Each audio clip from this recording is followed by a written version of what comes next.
Hello दोस्तों, मैं सचिन मिश्रा स्वागत करता हूं आपका आपके इस YouTube चैनल ओ माई मैथ्स पर। दोस्तों, आज के इस वीडियो में डिफरेंशियल कैलकुलस में फंक्शंस के बारे में जो मैं पढ़ा रहा था आपको पिछले दो वीडियोस में, जो भी चीज़ें मैंने पढ़ाई उसी से एक स्टेप आगे लेता हूं।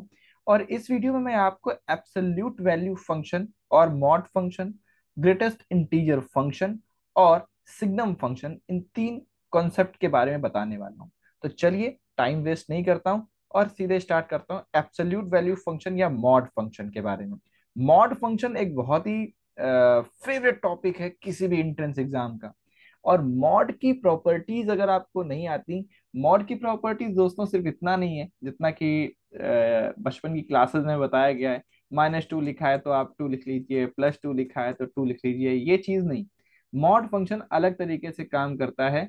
इसको मैं आज आपको बताने वाला हूँ। और इससे आप किसी तरीके के भी क्वेश्चन को आज के बाद मॉड फंक्शन से डरना बंद कर देंगे और कैसा भी क्वेश्चन हो आराम से लगा लेंगे। So student, the absolute value function is defined by fx is equal to mod x for all x real number, यानी कि x कोई भी रियल नंबर है।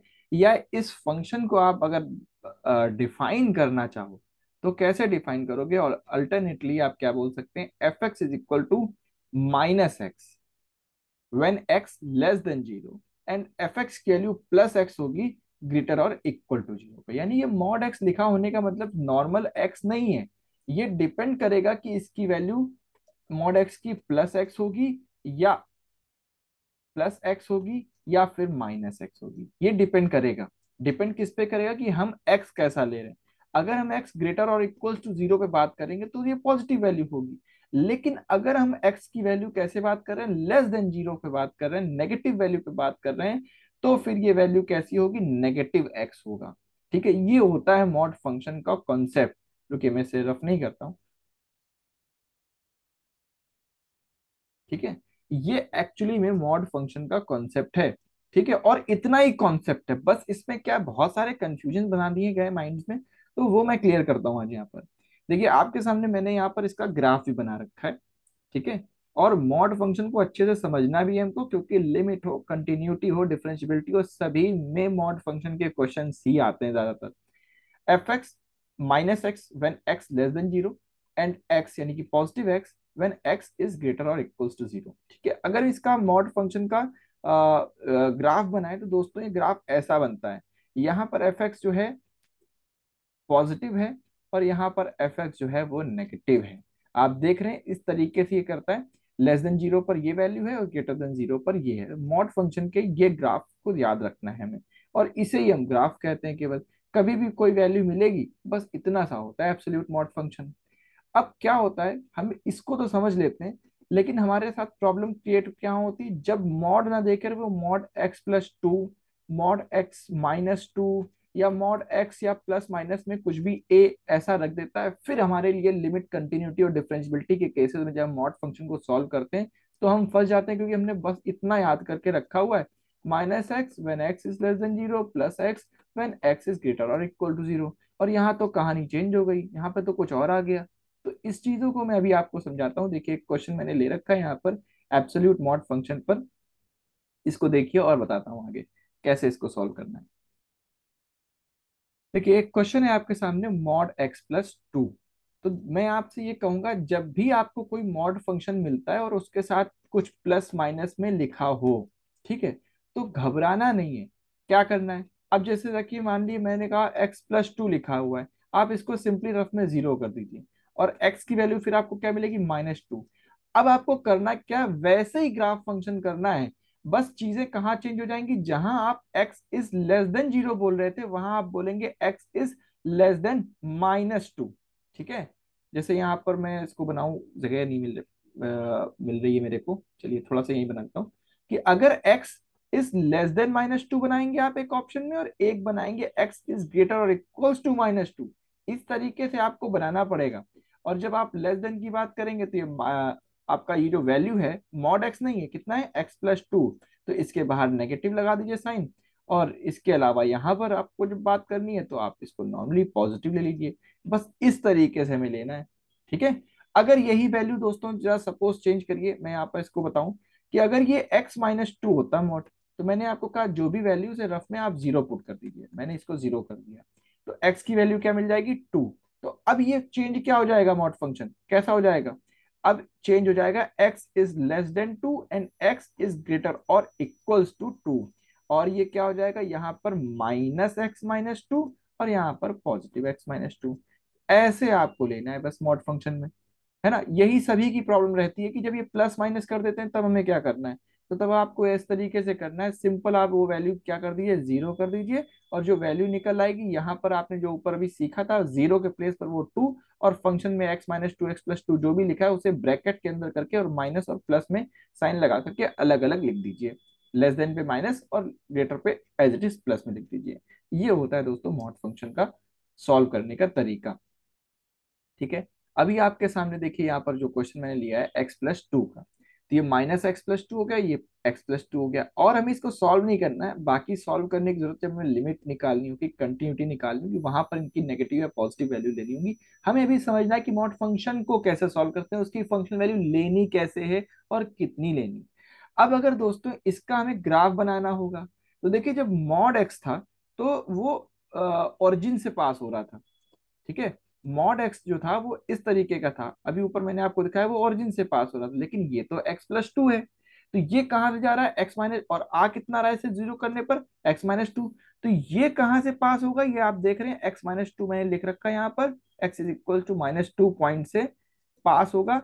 और जाएगा ये वैसे ही जैसे ऊपर गया था, -2 से राइट हैंड साइड पे सेम, और राइट लेफ्ट हैंड साइड पे सेम। तो जब लेफ्ट हैंड साइड पे जाएगा तो ये हो जाएगा x इज लेस देन -2। तो y इज इक्वल्स टू क्या आएगा, y के प्लेस पे लिखेंगे y is equal to -x+2। और इस जगह जब देखेंगे तो ग्रेटर देन -2, तो यहाँ ग्रेटर और इक्वल टू बोल सकते हैं, तो यहाँ पर पॉजिटिव x+2 हो जाएगा। तो जहां पर भी हमें इसकी वैल्यूज यूज करनी है हम कर लेंगे। ठीक है।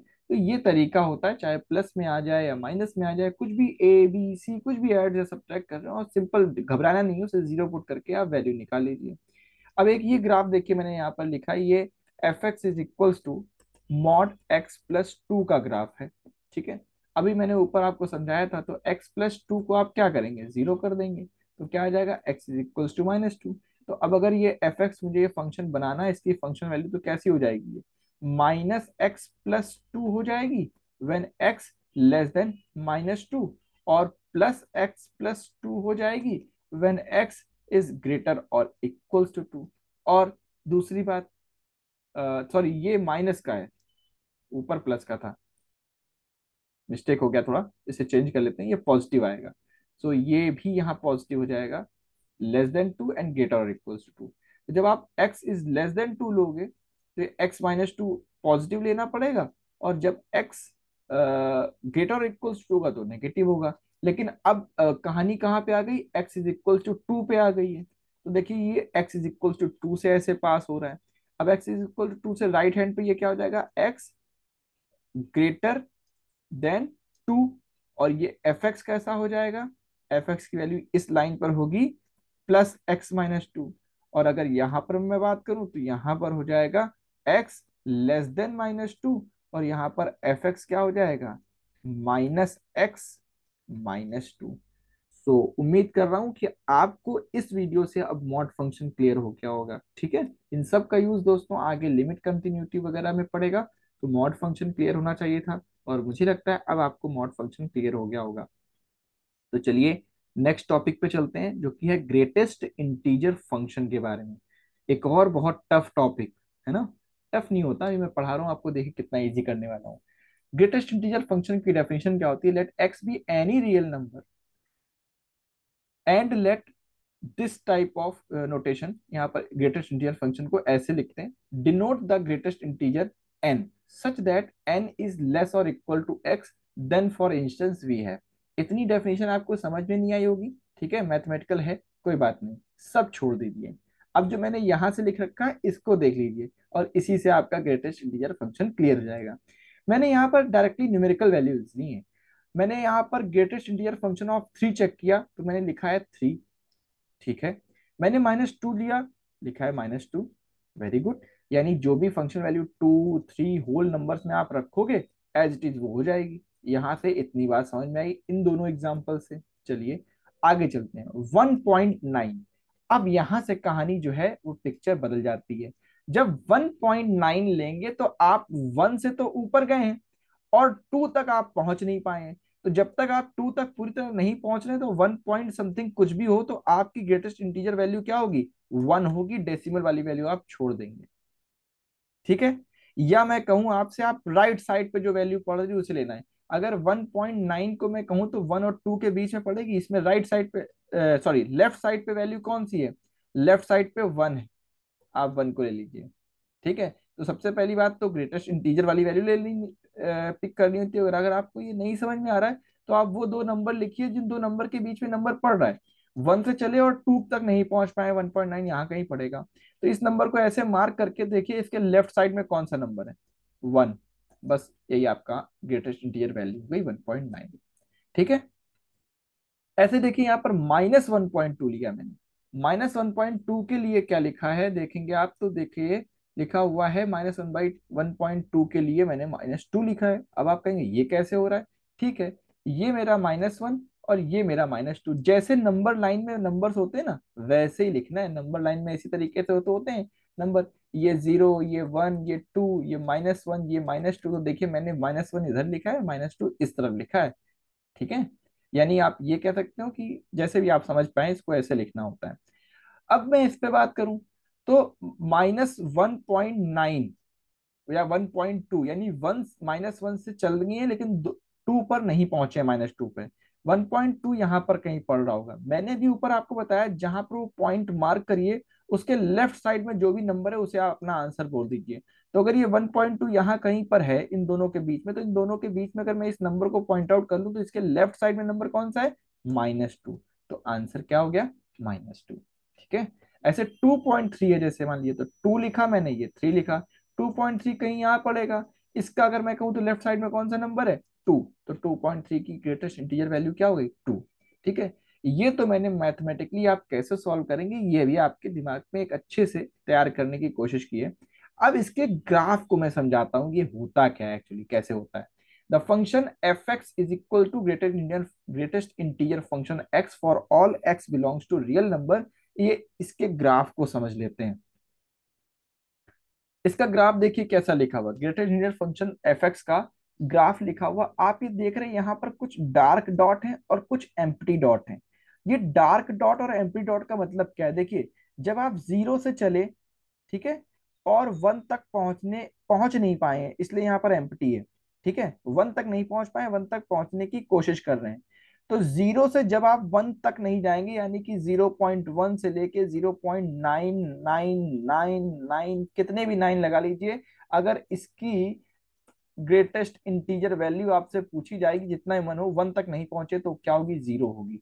क्यों, क्योंकि लेफ्ट साइड में देखिए कौन है, 0, ठीक है। फिर 1 से जब 2 की तरफ चलेंगे, अभी जो चीजें मैंने आपको ऊपर मैथमेटिकली मोटी लैंग्वेज में बताई जिससे आपको आराम से समझ में आ जाए, उसी को ग्राफिकल लैंग्वेज में हम लोग समझ रहे हैं, मैथमेटिकल फॉर्म ऑफ लैंग्वेज में। 1 से चले और 2 तक नहीं पहुंचे हैं, 1.1 या 1.2 या 1.3, तो यानी 1 कंप्लीट है। और 1 से आगे चले लेकिन 2 तक नहीं पहुंचे, तो जब तक 2 तक नहीं पहुंच रहा हो फिर वही बात, 1.99999 कितना भी लगा लो वैल्यू क्या होगी, 1, क्योंकि 2 तक नहीं पहुंचे। क्यों, क्योंकि 1 और 2 के कहीं बीच में पड़ेगी और इससे लेफ्ट साइड की वैल्यू लेंगे हम, क्या होगी, 1। तो ये होता है। और यही चीज जब यहाँ पर आ पाएंगे तो यहाँ पर भी देखिए, यहाँ पर डॉट्स कैसे बनाए, इस तरीके से। यानी 0 से लेके -1 की वैल्यू अगर हम बात करेंगे, तो अगर मान लो मेरे पास माइनस में 0.3 है, यानी हम 0 से तो चल चुके हैं, ठीक। और कहाँ पहुंचना है, -1 तक पहुंचना है, ठीक है ना। 0 से तो मैं चल चुका हूं लेकिन -1 तक नहीं पहुंचा हूं, और यहाँ कहीं बीच में हूं। तो देखिए लेफ्ट साइड में कौन वैल्यू है, -1। तो ये इसलिए यहाँ पर एम्प्टी है लेकिन यहाँ पर फिलअप है, ठीक है। तो इस तरीके से ये चलता है दोस्तों हमारा ग्रेटेस्ट इंटीजर फंक्शन। मुझे लगता है कि आपको समझ में आ गया होगा ये कि किस तरीके से हमें इसे करना होता है, ठीक है। ये इस तरीके से ही चलता रहता है, ठीक है। तो इस तरीके से हमें ग्रेटेस्ट इंटीजर फंक्शन की दोस्तों वैल्यू लेनी होती है। आप इन डॉट्स से भी समझ सकते हैं कि क्या वैल्यू। अब अगर फिर से मैं कोई एग्जांपल लिखूं, जैसे मान लो अभी भी आपको नहीं समझा, तो -5.2 लिख दिया मैंने। तो -5 से मैं ऊपर चल चुका हूँ, राइट। -5 से मैं ऊपर चल चुका हूँ, आगे बढ़ चुका हूँ, और -6 तक मैं नहीं पहुंचा हूँ। ये नंबर मेरा कहीं यहाँ कहीं बीच में पड़ेगा। इसके लेफ्ट साइड में कौन नंबर है? -6, तो इसकी वैल्यू क्या हो जाएगी? -6। और अगर ये पॉजिटिव होता, ठीक है, अगर यही चीज मैंने पॉजिटिव ली होती 5.2, तो क्या होता? 5 से मैं चल चुका हूँ लेकिन मैं 6 तक नहीं पहुंचा हूँ, यहाँ कहीं हूँ। इसके लेफ्ट में कौन सी वैल्यू है? 5। तो आंसर क्या होगा इसका? 5। तो इस तरीके से नेगेटिव और पॉजिटिव वैल्यू में ग्रेटेस्ट ईयर फंक्शन की वैल्यू वेरी करेगी। ठीक है। Okay friends, so let's move to the next topic, and next topic is the signum function. ठीक है। सिग्नम फंक्शन मॉड पे डिफाइन करता है। इसकी सिर्फ प्रॉपर्टी आपको पढ़नी, क्योंकि इसका भी यूज लिमिट और कंटिन्यूटी के केस में ही आपको ज्यादा कुछ देखने को मिलेगा, वहां पर बहुत सारा आएगा signum function. The signum function denoted by S G N यानी signum x is defined as S G N यानी कि signum x x upon mod x. जब x upon mod x type का फंक्शन होता है तो इसे सिग्नम फंक्शन कहते हैं, जिसके लिए X not equal to zero होगा और एक्स इक्वल टू जीरो पर ये वैल्यू जीरो होगी। अब ये वैल्यू ऐसे भी हो सकती है, suppose x+2 upon mod x+2, इसे भी हम सिग्नम फंक्शन कहेंगे, लेकिन क्या होगा, ये यहाँ पर -2 हो जाएगा और जीरो के लिए x is equal to zero हो जाएगा। या फिर इसे हम x इज इक्वल टू -2 पे अगर मैं कहूँ तो x-2 अपॉन मॉड x-2 भी कर सकते हैं। फिर भी बात वही हो जाएगी कि ये वैल्यू कब होगी? जब x नॉट इक्वल्स टू 2 होगा, और ये वैल्यू हो जाएगी zero when x is equals to 2 होगा। तो इसे हम सिग्नम फंक्शन कहते हैं। ऐसा रटना नहीं है आपको सिर्फ x के लिए, बस जैसा x ऊपर होगा वैसा ही यहाँ मॉड x होगा। और मॉड x वाली वैल्यू को, जैसे मैंने ऊपर बताया, मॉड x+2 है, तो क्या करिए, x+2 को जीरो कर दीजिए, x की वैल्यू मिल जाएगी। तो उस x की पर्टिकुलर वैल्यू को आप यहाँ पर डेकोरेट कर देंगे, यानी कि x not equals to -2 and x is equal to -2। इस तरीके से आप अपना सिग्नम फंक्शन जैसा भी क्वेश्चन दिया हो वैसे बना सकते हैं। तो इसे कहते हैं दोस्तों सिग्नम फंक्शन। ठीक है। चलिए आगे इस पर देखिए क्या लिखा हुआ है। Since mod x is equal to x और -x according as x greater और equal to zero, greater than zero और लेस देन जीरो, तो उसके अकॉर्डिंग इस सिग्नम फंक्शन को अगर हम सेचुरेट करें और डेकोरेट करना चाहें तो ये कैसा हो जाएगा? देखिए, जब एक्स की वैल्यू ग्रेटर देन जीरो लेंगे तो एक्स की वैल्यू क्या होगी? पॉजिटिव होगी। तो एक्स अपॉन एक्स की वैल्यू क्या हो जाएगी? सपोज मैं इसको फिर से लिख देता हूँ, एक्स मॉड एक्स है।